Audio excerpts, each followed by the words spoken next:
Boa noite, meu nome é Maria Regina Bosco de Menezes Silva, a minha matrícula é 2016-26568 e a gente está aqui hoje para fazer a atividade 3 da matéria Contratos Administrativos do professor Rafael. Bom, professor, o senhor começa perguntando sobre o que foi a minha atividade 2. Eu falei sobre os contratos da saúde em tempos de pandemia. O Ministério da Saúde, através de leis e portarias específicas, possibilitou que os repasses financeiros das instituições contratualizadas fosse feito na íntegra, através de uma média dos últimos 12 meses.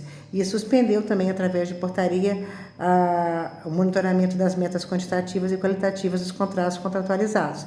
E isso vai dar um respaldo muito bom aos prestadores, que vão poder, então, receber um recurso e fazer frente às suas despesas. Mas hoje, nós selecionamos o artigo 6 da Constituição Federal, falar sobre educação, sobre o transporte escolar em tempos de pandemia.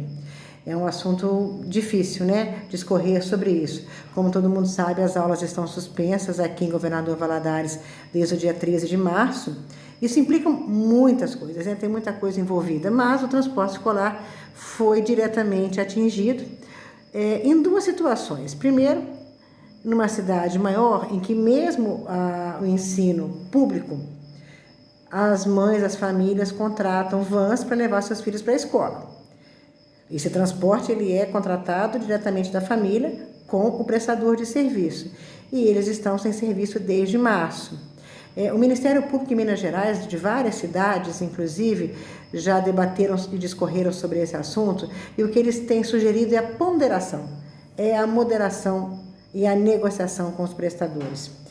E houve também já um projeto de lei aprovado, possibilitando, desde que cumpridas as disposições legais todas, que esses transportes escolares que estão parados possam exercer, então, atividades de outro tipo de transporte de pessoas nesse momento da pandemia.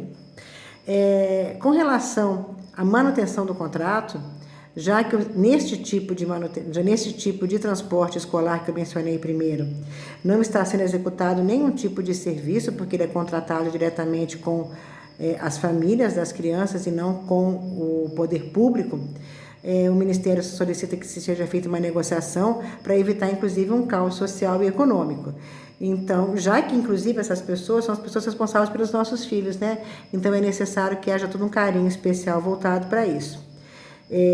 Postergar isso para frente, fazer uma negociação de pagar uma despesa mínima que possa manter a pessoa com os seus compromissos, já que não está gastando combustível, e jogar para frente, para quando passar a pandemia, um outro tipo de serviço que possa ser ofertado para compensar esse que deixou de fazer. Com relação ao transporte público escolar, né, quando as prefeituras contratam o transporte público, e isso acontece na maioria dos nossos municípios mineiros, que são cidades pequenas, em que, em média, eu acho até uma estatística interessante, em média 67% dos alunos que fazem o ensino fundamental nas sedes das cidades são da zona rural. Há necessidade, então, de se contratar através de processo licitatório empresas e pessoas que realizam transporte público. E aí é uma outra situação. As aulas estão suspensas, mas o Ministério da Educação,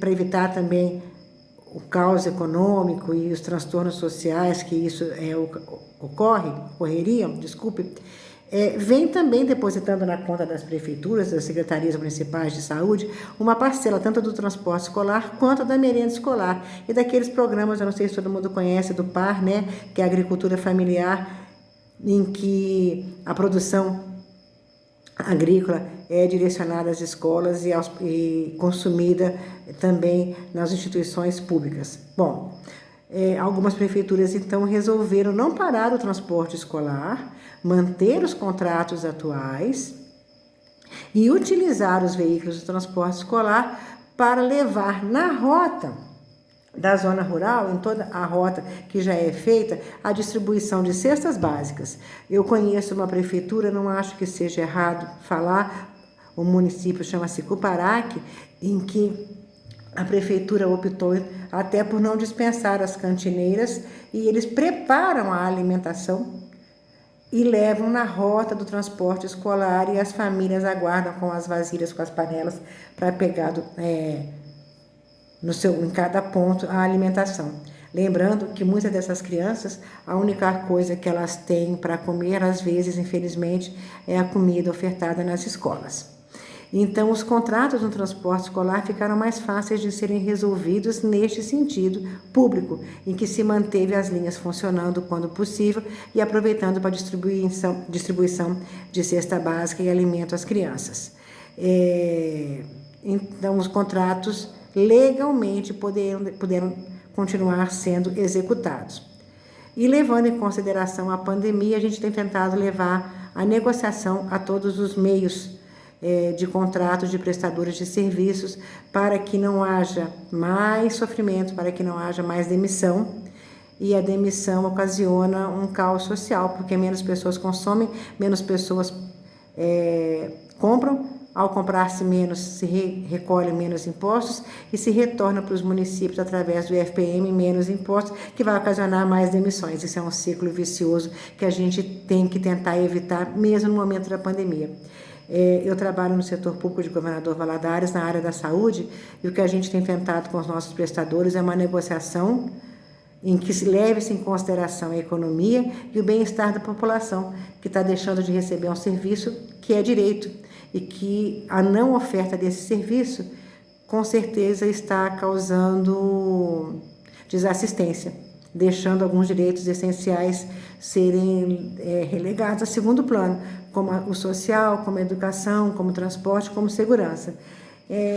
Eu acho que eu falei tudo o que a gente devia falar, mas eu vou encerrar falando que essa relação entre os contratos de prestadores de serviço pode sim ser rompido a qualquer momento, levando-se em consideração a supremacia do interesse público, né? São contratos unilaterais, mas nesse momento de pandemia não é o que o poder público está tentando fazer. Nós temos consciência das nossas responsabilidades sociais e temos tentado a negociação.